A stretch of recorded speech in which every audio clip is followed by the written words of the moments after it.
Hi friends, super കൺമണി സീരിയലിൻ്റെ പുതിയ വിശേഷങ്ങളിലേക്ക് എല്ലാ കൂട്ടുകാർക്കും സ്വാഗതം. അങ്ങനെ നമ്മുടെ കൃഷ് ദേവിജിയോട് എല്ലാ കാര്യങ്ങളും വെട്ടി തുറന്ന് പറയുന്നുണ്ട്.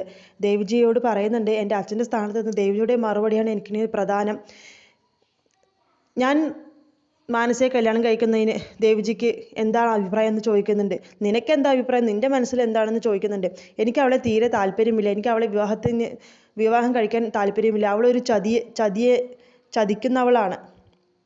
എനിക്ക് അവളോട് ഒട്ടും താല്പര്യമില്ല. എനിക്ക് എങ്ങനെയെങ്കിലും ഈ വിവാഹത്തിൽ നിന്ന് രക്ഷപ്പെട്ടാൽ മതി എന്നാണെന്ന് പറയുന്നുണ്ട്. അത് നിൻ്റെ നല്ല തീരുമാനം തന്നെയാണ്. എന്തായാലും പരസ്പരം ഇഷ്ടമുണ്ടെങ്കിൽ മാത്രമല്ലേ ദാമ്പത്യ ജീവിതം നല്ല രീതിക്ക് കൊണ്ടുപോകാൻ പറ്റുള്ളൂ. പിന്നെ ആരാ നിൻ്റെ മനസ്സിലെന്ന് ചോദിക്കുന്നുണ്ട് ദേവിജി. അതെ, ഞാൻ ആളുടെ പേര് പറയാം, പക്ഷേ വേറെ ആരോടും ഇപ്പം പറഞ്ഞേക്കരുത് എന്ന് പറയുന്നുണ്ട്. അപ്പം നീ പറയ്. അതെ, എൻ്റെ മനസ്സിൽ ഇപ്പോൾ ഉള്ളത് കൺമണിയാണെന്ന് പറയുന്നുണ്ട്. കൺമണിയോ? അത് ഡബിൾ ഓക്കെ എന്നുള്ള രീതിയിൽ ആദ്യം പറയുന്നുണ്ട് ദേവിജി. പിന്നെ പറയുന്നുണ്ട്, അയ്യോ കൺമണി, അവൾക്കല്ലേ തിങ്കളാഴ്ച കല്യാണം എന്ന് പറഞ്ഞത്, ഇതൊക്കെ എങ്ങനെ സംഭവിച്ചെന്ന് ചോദിക്കുന്നുണ്ട്. അതൊക്കെ സംഭവിച്ചു. എടാ മിണ്ടാപ്പൂച്ച കലോടയ്ക്കും പറയുന്നത് വെറുതെ അല്ല, ഇതൊക്കെയായിരുന്നില്ലേ നിങ്ങളുടെ മനസ്സിലെന്ന് പറയുന്നുണ്ട്. അതെ, എനിക്കും അവൾക്കും ഞങ്ങൾ തമ്മിൽ പരസ്പരം ഇഷ്ടത്തിലാണ് ദേവിജി ഒന്ന് അച്ഛനോട് പറഞ്ഞ് ഞങ്ങളുടെ കാര്യം ഒന്ന് സെറ്റാക്കി തരണം എന്നൊക്കെ പറയുന്നുണ്ട്. നോക്കാം. പക്ഷേ ആ കൺമണി അവളുടെ കല്യാണം മറ്റേ വരുണായിട്ട് ഉറപ്പിച്ചിരിക്കുകയാണെന്നാണല്ലോ പറഞ്ഞത് കേട്ടതെന്ന് പറയുന്നത്. അതെ, അതൊക്കെ ഞാൻ മുടക്കും എന്നൊക്കെ പറഞ്ഞു. നീ വിചാരിച്ചാൽ കഴിയും മോനെ, നീ അവളെ രക്ഷപ്പെടുത്തണം, അവൾക്ക് നല്ലൊരു ജീവിതം കൊടുക്കണം, അതിന് എന്ത് സപ്പോർട്ടിന് ഞാനുണ്ടെന്ന് ദേവിജി പറയാണ് കേട്ടോ കൃഷ്ണനോട്. അങ്ങനെ കൃഷ്ണൻ അത് ഒരുപാട് സന്തോഷമാവുന്നുണ്ട്. ആ സമയത്ത് നമ്മുടെ കൺമണി ആ അലിക ഡിസൈൻസിൻ്റെ നല്ലൊരു കോസ്റ്റ്യൂമൊക്കെ ഇട്ട് നല്ല റാമ്പാക്ക് ചെയ്ത് ഇങ്ങനെ വരുന്നുണ്ട്. അപ്പോൾ എല്ലാവരും ഇങ്ങനെ കൈയടിച്ച് പ്രോത്സാഹിപ്പിക്കുന്നുണ്ട് നമ്മുടെ കൺമണിയെ. അവൾ ആ സാരി ഉടുത്ത് ഒരുങ്ങി വരുന്നത് കണ്ട് നമ്മുടെ കൃഷ് നല്ലോണം തന്നെ സന്തോഷത്തോടു കൂടി റൊമാൻറ്റിക് ലുക്കിലൊക്കെ ഇങ്ങനെ നോക്കുന്നുണ്ട് കേട്ടോ. കൺമണിയുടെ ആ ഒരു സൗന്ദര്യത്തിൽ അങ്ങനെ ആസ്വദിച്ച് നിൽക്കുന്നുണ്ട്. അങ്ങനെ കൺമണിയോട് പറയുന്നുണ്ട്, കൺമണി അടിപൊളി, സൂപ്പർ, നല്ല ഭംഗിയുണ്ട് എന്നൊക്കെയുള്ള രീതിയിൽ ഇങ്ങനെ നല്ലോണം തന്നെ പുകഴ്ത്തി പറയുന്നുണ്ട്. ഇതൊക്കെ മാറി നിന്ന് മനസ്സെ കേട്ടുകൊണ്ട് ദേഷ്യപ്പെട്ട് വരുന്നുണ്ട്. നിൻ്റെ പുകഴ്ത്തൽ ഞാൻ നിർത്തി തരുന്നുണ്ടടാ എന്നുള്ള രീതിയിൽ പറയാണ് കേട്ടോ.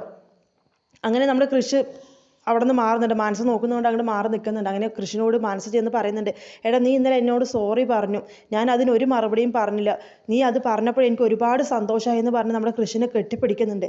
ഇത് മാറി നിന്ന് കാണുന്ന കൺമണിക്ക് ദേഷ്യം വരുന്നുണ്ട്, ഒരു ജലസിയൊക്കെ ഉണ്ടാവുന്നുണ്ട് നമ്മുടെ കൺമണിക്ക്. അങ്ങനെ കൃഷി പെട്ടെന്ന് തന്നെ നമ്മുടെ മാനസയെ അവിടെ നിന്ന് തട്ടി മാറ്റുന്നുണ്ട്. അങ്ങനെ മാനസ പോയതിന് ശേഷം കൺമണി നമ്മുടെ കൃഷ്ണനോട് വന്ന് പറയുന്നുണ്ട്, അവൾ എന്തിനാ നിങ്ങളെ സാറിനെ കെട്ടിപ്പിടിച്ചെന്ന് ചോദിക്കുന്നുണ്ട്. കെട്ടിപ്പിടിച്ചെന്നു, അയാൾ അതിൻ്റെ അടുത്ത് നിന്ന് വന്ന് ജസ്റ്റ് ഒന്ന് നിന്നല്ലുള്ളൂ, ഇന്നലെ സോറി പറഞ്ഞില്ലേ അതിൻ്റെ കാര്യം സംസാരിച്ചാന്ന് പറയുന്നുണ്ട്. അതെ, ഇനി വല്ലാതെ അങ്ങനെ സംസാരിക്കാനും തൊട്ടി ഉരുമി നിൽക്കാനൊന്നും പോകണ്ട കേട്ടോ, അതെനിക്കിഷ്ടമല്ല എന്നൊക്കെയുള്ള രീതിയിൽ കൺമണി അങ്ങനെ പറയുന്നുണ്ട്. അത് കേട്ട് നമ്മുടെ കൺമണിക്ക് ചെറുതായിട്ടൊരു ജലസിയും അസൂയും കുനിഷ്ടൊക്കെ ഉണ്ടാവുന്നത് കണ്ട് നമ്മുടെ ആസ്വദിക്കുന്നുണ്ട് കേട്ടോ കൃഷ്. പിന്നീട് അത് കഴിഞ്ഞിട്ട് നമ്മുടെ ദേവിജി മഹിയോട് പറയുന്നുണ്ട്, നമ്മുടെ കൺമണി നമ്മൾ ആ CCTVയിൽ കാണിച്ചു കൊടുത്ത ആ ഒരു സ്ത്രീയുടെ രൂപം വരച്ചു തന്നിട്ടുണ്ട്. അവൾ ഇത്ര പെർഫെക്റ്റായി വരയ്ക്കുന്നത് ഞാൻ ഒരിക്കലും കരുതിയില്ല, അവളുടെ കഴിവിനെ ഞാൻ അഭിനന്ദിക്കുകയാണെന്നൊക്കെ പറയുന്നുണ്ട്. അതെ, അവൾക്ക് നല്ല മിടുക്കുണ്ട് സാർ, ആ CCTV ഫുട്ടേജിൽ നിന്ന് ഇങ്ങനെ ഒരു രൂപസാദൃശ്യമുള്ളൊരു പിക്ചർ കിട്ടുക എന്ന് പറഞ്ഞാൽ അത് അവളുടെ മിടുക്ക് തന്നെയാണെന്ന് മഹിയും പറയുന്നുണ്ട്. അങ്ങനെ മഹി ചോദിക്കുന്നുണ്ട്, നമുക്ക് ഈ വിവരമൊക്കെ പോലീസിനെ അറിയിക്കേണ്ടതെന്ന് പറയുന്നുണ്ട്. വേണ്ട, ഇതിനൊന്നും പോലീസിന് ആവശ്യമില്ല, ഇതൊക്കെ നമുക്ക് ഡീൽ ചെയ്യാവുന്നതേ ഉള്ളൂ എന്നൊക്കെ പറയുന്നുണ്ട്. അങ്ങനെ നമ്മുടെ മഹിയെ ആ വീട്ടിലേക്ക് നമ്മുടെ സുമിത്രയുടെയും ബാലുവിൻ്റെയും വീട്ടിലേക്ക് പറഞ്ഞു വിടുന്നുണ്ട്.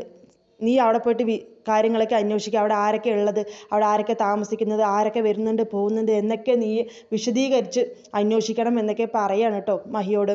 അങ്ങനെ മഹി അത് ഏറ്റെടുത്ത് പോകുന്നുണ്ട്.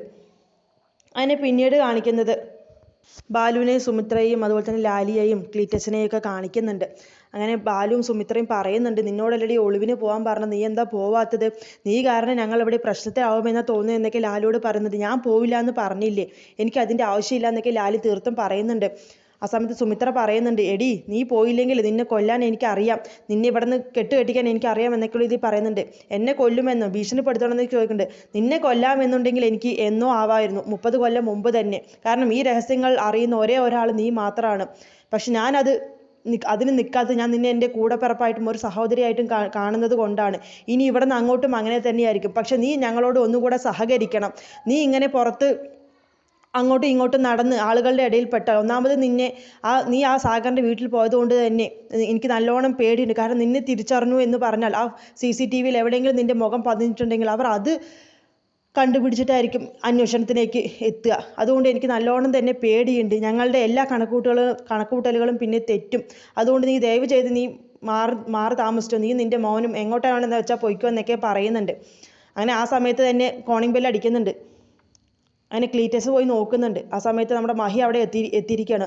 അയ്യോ സുമിത്ര മാഡം, ഇത് അന്ന് എന്നെ ഓടിച്ചു എന്ന് പറഞ്ഞില്ലേ, ആ കൃഷിൻ്റെ ആള്, അവനാണ് വന്നിരിക്കുന്നത് എന്ന് പറഞ്ഞാ. അപ്പോൾ നമ്മുടെ കണക്കൂട്ടുകൾ തെറ്റിയില്ല. അപ്പോൾ അന്വേഷണങ്ങൾ വരാൻ തുടങ്ങിയിട്ടുണ്ട്. നീ പോയിട്ട് അവനോട് സംസാരിക്കുക എന്ന് നമ്മുടെ ബാലു സുമിത്രയോട് പറഞ്ഞു. അങ്ങനെ സുമിത്ര അവിടെ നിന്ന് പോയി വാതിൽ തുറക്കുന്നുണ്ട്. അങ്ങനെ ആരാ, എന്താ കാര്യം എന്നൊക്കെ ചോദിക്കുന്നുണ്ട്.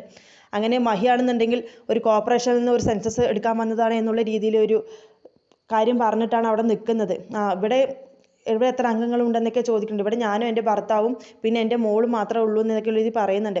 പക്ഷേ പഴയ സെൻസസ് പ്രകാരം ഇവിടെ വേറൊരു സ്ത്രീ, ഒരു വയസ്സായ സ്ത്രീയും കൂടി ഉണ്ടെന്നാണല്ലോ ഇവിടുത്തെ കണക്ക് കാണിക്കുന്നത് എന്ന് പറയുന്നുണ്ട്. അയ്യോ അവരൊന്നും ഇവിടെ ഇല്ല, അതൊക്കെ തെറ്റായ കണക്കാണെന്നൊക്കെ സുമിത്ര ഇങ്ങനെ പറയുന്നുണ്ട്. ഞങ്ങൾക്ക് ഈ വീടും കൂടി ഒന്ന് പരിശോധിക്കണം, ആ വീട്ടിൽ എന്തെങ്കിലുമൊക്കെ അറ്റകുറ്റപ്പണികൾ നടത്തിയിട്ടുണ്ടോ എന്നൊക്കെയുള്ള റിപ്പോർട്ടുകൾ നിങ്ങൾക്ക് കൊടുക്കണം എന്നൊക്കെ നമ്മുടെ മഹി പറയാണ് കേട്ടോ. ആ സമയത്ത് സുമിത്ര മനസ്സിങ്ങനെ കരുതുന്നുണ്ട്, ഏടാ നിൻ്റെ ഈ തുള്ളൽ എങ്ങോട്ടാണെന്ന് എനിക്കറിയാം, നീ ആൾമാറാട്ടം കാണിച്ച് ഇങ്ങോട്ട് വരുമൊന്നും വേണ്ട, നീ ആരാണ്, നിന്നെ ആരാ ഇവിടേക്ക് പറഞ്ഞു വിട്ടത് എന്നൊക്കെയുള്ള എനിക്ക് നല്ലോണം ബോധ്യമുണ്ട് എന്ന് നമ്മുടെ സുമിത്ര മനസ്സിൽ കരുതുന്നുണ്ട്. അതിൻ്റെ ഒന്നും ആവശ്യമില്ല, ഈ അകത്തേക്ക് പോകാൻ ഞാൻ അനുവദിക്കില്ല. എൻ്റെ ഭർത്താവ് വയ്യാതെ സുഖമില്ലാതെ കിടക്കുക, ആളൊരു ദേഷ്യക്കാരനാണ്, അവരെ വെറുതെ BP കൂട്ടി പല പ്രശ്നത്തിന് ഇടയാക്കേണ്ട അസുഖമുള്ള ആളാണെന്നൊക്കെ പറയുന്നുണ്ട്. ഞാൻ ആരെയും ഡിസ്റ്റർബ് ചെയ്യുകയൊന്നും ചെയ്യില്ല, ഞാൻ ഒന്ന് നോക്കിയിട്ടേ വരുള്ളൂ എന്നൊക്കെ മഹി പറയാണ്. പക്ഷെ അതിനൊട്ടും സുമിത്ര സമ്മതിക്കുന്നില്ല. സുമിത്ര സമ്മതിക്കാത്തതുകൊണ്ട് തന്നെ മഹിക്കും ദേഷ്യം വരുന്നുണ്ട്. എങ്ങനെ ആ ഉള്ളിൽ കടന്ന് അവിടെ ആ ലാലി ഉണ്ടോ എന്ന് നോക്കാനായിട്ട് ഉള്ള ശ്രമം നടത്തുന്നുണ്ട്. പക്ഷെ അത് പരാജയത്തിലേക്കാണ് പോകുന്നത്. സുമിത്ര ഒട്ടും അവനെ ഉള്ളിലേക്ക് അകത്താതെ മാറ്റി നിർത്താനായിട്ട് ശ്രമിക്കുന്നുണ്ട്. അങ്ങനെ മഹിയെ പറഞ്ഞു വിട്ടതിന് ശേഷം സുമിത്ര അകത്തേക്ക് പോകുന്നുണ്ട്. ബാലു ഏട്ടാ, ഇതേ പ്രശ്നം ഗുരുതരാവുന്ന തോന്നുന്നത്, ഇവൾ ഇനി ഒളിവിൽ പോയേ പറ്റൂ, അല്ലെങ്കിൽ നമ്മൾ ആകെ പെട്ടുപോകും. അന്വേഷണം ഇതുവരെയായി, ഇനി ആ കൃഷും സാഗറും എല്ലാവരും കൂടെ എത്തിപ്പെട്ടാലുണ്ടല്ലോ നമ്മൾ ആകെ പെട്ടുപോകും. നമ്മൾ പിന്നെ ബലരാമൻ്റെ കാര്യം അറിയാലോ എന്നൊക്കെ പറയുന്നുണ്ട്. ആ സമയത്ത് ബാലു ദേഷ്യപ്പെട്ട് ആ വീൽ ചെയറിൽ നിന്ന് എണിക്കുകയാണ് കേട്ടോ ലാലിയെ നോക്കിയിട്ട്. എടി നിന്നോട് ഒളിവിൽ പോകാൻ പറഞ്ഞാൽ നീ പോവില്ല അല്ലേടി എന്ന് പറഞ്ഞാൽ ആ ദേഷ്യപ്പെട്ട് ആ വീൽ ചെയറിൽ നിന്ന് എണിക്കുന്നുണ്ട്. ആ വീൽ ചെയറിൽ നിന്ന് എണിക്കുന്നത് കണ്ട് സുമിത്രയ്ക്ക് നല്ലോണം സന്തോഷമാകുന്നുണ്ട്. ബാലു നീ വീൽ ചെയറിൽ നിന്ന് എണിച്ചോ, എത്ര കാലമായിട്ട് ഞാൻ ഇത് ആഗ്രഹിക്കുന്ന ഒരു ദിവസമാണെന്ന് അറിയോ, നിനക്ക് നടക്കാൻ കഴിയുന്നുണ്ടോ എന്ന് നോക്ക് എന്നൊക്കെ പറഞ്ഞ് നമ്മുടെ ബാലുവിനെ കൈചേർത്ത് പിടിച്ച് ഇങ്ങനെ നടക്കുന്നുണ്ട്. അങ്ങനെ ബാലു പതിയെ കാലെടുത്ത് വെച്ച് നടക്കുന്നുണ്ട്. അങ്ങനെ ബാലുവും സുമിത്രയും ഒരുപാട് ഹാപ്പിയാണ്. അവരൊന്നും കൂടെ ശക്തരായി എന്നുള്ള രീതിയിലും അവർക്ക് ഇനി അവർക്ക് ഒരു ബലഹീനതയുമില്ല. ഇനി എങ്ങനെയും നമുക്ക് പേടിക്കാതെ അവർക്കെതിരെ നമുക്ക് പണികൾ തുടങ്ങാം, നമ്മുടെ ആയുധങ്ങൾ പ്രയോഗിക്കാം എന്നൊക്കെയുള്ള രീതിയിൽ അവർ തീരുമാനം എടുക്കുന്നുണ്ട്. അങ്ങനെ അവരെ മാറിപ്പോയതിന് ശേഷം ക്ലീറ്റസും ലാലിയും കൂടെ സംസാരിക്കുന്നുണ്ട്. അമ്മ പെട്ടുപോകും കേട്ടോ, ഇനി നമ്മളെ ഒന്നില്ലെങ്കിൽ ഇവരെ കൊല്ലും, അല്ലെങ്കിൽ അവരെ കൊല്ലും. നമുക്ക് എന്തായാലും മരണം ഉറപ്പാണ്, കാരണം നമ്മൾ വലിയൊരു ചതിക്കുഴിയിലാണ് വന്ന് പെട്ടിരിക്കുന്നത്.